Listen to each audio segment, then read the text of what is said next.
सफलता के इस दौर में असफल हूँ मैं, क्योंकि एक बेटी हूँ मैं। उड़ने को पंख हैं लेकिन फिर भी पिंजरे में हूँ मैं, क्योंकि एक बेटी हूँ मैं। जागना चाहती हूँ पर सुला दिया गया, क्योंकि एक बेटी हूँ मैं। कोई घर अपना नहीं, सब पराए हैं। कोई घर अपना नहीं, सब पराए हैं, क्योंकि एक बेटी हूँ मैं। लेकिन बस सफलता को असफलता में बनाऊंगी, क्योंकि एक बेटी हूँ मैं। कुछ बनूंगी और बनकर दिखाऊंगी, क्योंकि एक बेटी हूँ मैं। पिंजरे को तोड़ खुले आसमां में उड़ जाऊंगी, क्योंकि बेटी हूँ मैं। हाँ, बेटी हूँ मैं। And I don't understand this thing. लोग कहते हैं आज हमारे भारत ने बहुत तरक्की कर ली है, बहुत आगे बढ़ गया है, लेकिन क्या लोगों की सोच ने तरक्की की? जी नहीं। आज भी कितने घर परिवार ऐसा है जो अपनी बेटियों की पढ़ाई के खिलाफ है। तो मेरा ऐसे लोगों से कुछ सवाल है, फिर वो अपनी बीवी के लिए लेडी डॉक्टर क्यों ढूंढते हैं? इनकी लंबी जुबान के लिए तो हर कोई ताने देता है, तो फिर कोई गूंगी लड़की से शादी करने के लिए तैयार क्यों नहीं होता?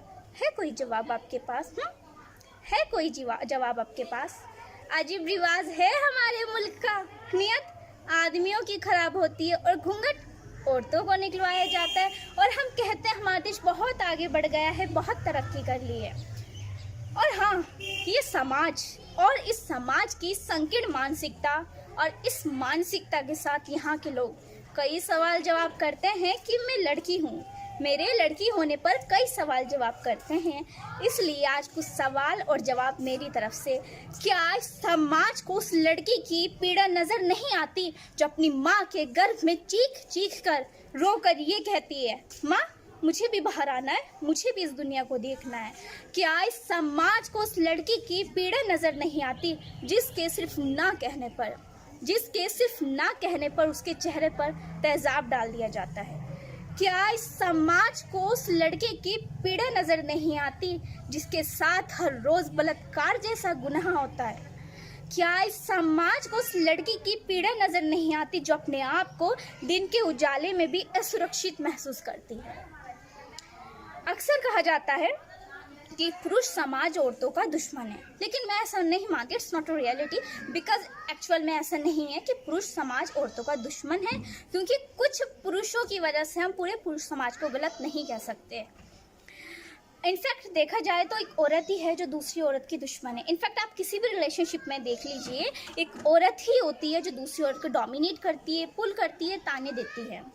मान लीजिए 4 लड़के आपस में खड़े होकर थोड़ा सा हंसी मजाक कर रहे हैं, तो वहाँ से गुजरने वाली हर एक औरत यही कही, लड़के हैं भाई, हंसी मजाक कर रहे तो क्या प्रॉब्लम है? लेकिन सपोज उसी जगह अगर 4 लड़कियाँ खड़ी होकर थोड़ा सा भी हंसी मजाक कर ले, तो वहाँ से गुजरने वाली हर एक औरत क्या कहेगी? लड़की ठीक नहीं है भाई, रवैया ठीक नहीं है लड़की का। तो इतने सारे जो ताने देता है, डोमिनेट करता है, कौन करता है? एक औरत ही तो है जो दूसरी औरत को तान देती। तो सबसे पहले अगर हम इक्वलिटी चाहते हैं तो ये जो हमारा नज़रिया है ना एक लेडी को दूसरी लेडी को देखने का, उसको चेंज करना पड़ेगा।